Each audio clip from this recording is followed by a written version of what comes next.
Welcome to Down Home Delicious. I'm Chef Suzanne, Executive Chef for the Appleton Area School District with Chartwell's K-12. And today we're going to be continuing our road trip across the United States.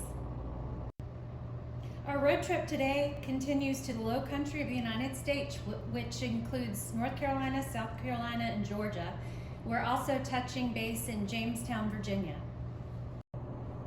Today we're going to be making garlic cheese grits, one of my favorite side dishes. I've already got my chicken stock, my salt and pepper and garlic powder simmering because we're going to go ahead and start by putting our grits, and I'm using regular white grits today. We're going to go ahead and put those into our boiling water to get them mixed in, and I'm actually going to use a whisk just to make sure I don't have any lumps. And you can see it came up to boil really quickly there. We're just going to mix that in, and then we'll talk about what the next steps will be in a few minutes. But first of all, what are grits? Grits are made from corn, and the word grit comes from an old English word also called grit, and it literally means coarse meal. So we'll talk a little bit more about what the different sizes of ground coarse meal are a little bit later on. And I'm just going to reduce this down now to low, and every now and then I'll reach over and give it a whisk. So we're just going to leave that like that, and we're going to talk about our ingredients now. So the ingredients in this recipe include 6 cups of chicken stock, a 1/4 teaspoon of garlic powder, 1½ teaspoons of salt, a 1/4 teaspoon of pepper, 2 cups of regular grits, 16 ounces of cubed cheddar cheese, a 1/2 cup of milk, 4 eggs beaten, a 1/2 cup of butter, and 8 ounces of grated sharp white cheddar. So let's talk a little bit about the history of grits. We know now that the word grit comes from the Old English term, but where did we first see grits in the United States? Well, there's records showing as far back as 1564 that the Muskego Indian tribe, Native Americans, were sharing their cooking methods and their ingredients that they had with the settlers. And in 1607, the settlers, the colonists that were coming to settle the United States, the colonies, they actually came to Jamestown in 1607, and that's when they started eating grits. So it's been with us for a very long time. Why do we eat the foods that we eat in different regions of the United States? Well, it's because what grows in your region is what you're probably eating. And back in 1607 and even up to early 1900s, you were really limited to what grew in your country or in your area, your counties, and also what animals were close by. So if you had deer, you probably ate deer, and if you had corn or squash, which is what they had in the South, that's what they were eating. So even though we have access to so many more ingredients across the United States now, we can get anything. Back in the early days, it was really important that the settlers be eating what was available to them. So the grits, actually, the funny thing, the grits belt is considered the strip from Texas all the way up to Northern Virginia.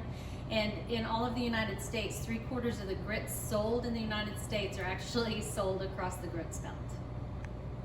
Now I have a variety of grits in front of me, and all of these came out of my pantry. I'm a proud Southerner I had more than these in my pantry when I went to look and see what I was going to do for this recipe. So right here we have stone ground. These are called Bloody Butcher. They're made from a whole corn, and they're dried and then stone ground. So you actually are using the whole kernel when you make these. These are also a stone ground whole grain white yellow corn. Same sort of milling process, and they're thicker. They take longer to cook. These both are going to take about 30 to 60 minutes to cook, believe it or not, because they are really just the hard whole husk of the corn or kernel of the corn that's been broken down and not very finely. So, but the other thing about that is that these two kinds of grits have they have more nutrients than the finer ground grits. So then over here I have the regular grits, which you can find in the store. It's a white grit made from hominy. Now hominy is actually made with maize, which is field corn, and this is going to be your more traditional type that you're going to find at the grocery store. The stone ground ones are rarely found at the grocery store. You usually have to get them at specialty stores, or you can even order them online. And then over here we have quick grits, which are very common in the grocery store, and they are even more finely ground. I don't know if you can tell the difference, but they're very finely ground, and they only take about 5 to 6 minutes to cook. So that's a drastic difference from our stone ground down to our quick grits. And then the way that the quick grits, the hominy grits are made, is actually a very specific process. It's called nixtamalization, and it's a method of soaking the hominy corn husk, which I actually have a picture. The hominy corn husk, the corn kernels themselves are larger than like a yellow corn kernel, and they are soaked in a lime, not the fruit, lime, the mineral solution, to break down the outsides of the husk and make them, or the outsides of the kernels, to make them break down better for the stone ground. Okay, so our grits are definitely done now, and we're gonna swap over to grab the rest of the ingredients that we're gonna put in. And I'm actually going to take my grits and put them into a bowl at this point. They're nice and hot. And I'm going to set it up here so we can see it. They have definitely thickened, and they're still nice and smooth. And the ingredients that we're going to add to them will create our casserole that we're going to make. We're going to go ahead and put this into our prepared pan, and I just sprayed it lightly with pan spray.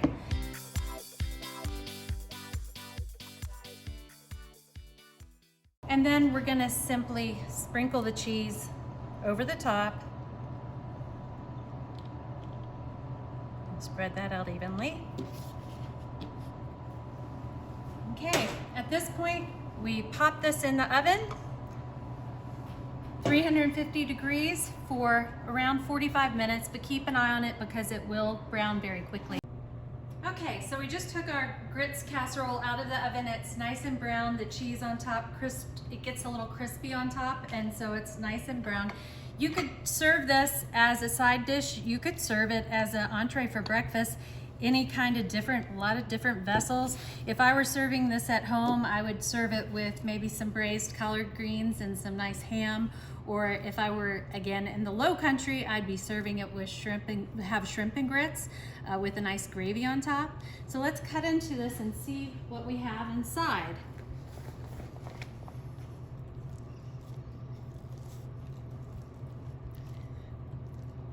You can see those nice chunks of cheese, all melty. I'll put some out on the plate so you can see what the insides really look like in there as well if you were going to serve it on the side. So I love the fact that we have lots of lumps of cheese in our grits. Thanks for joining me again in my kitchen. I'm Chef Suzanne, and I'll see you the next time.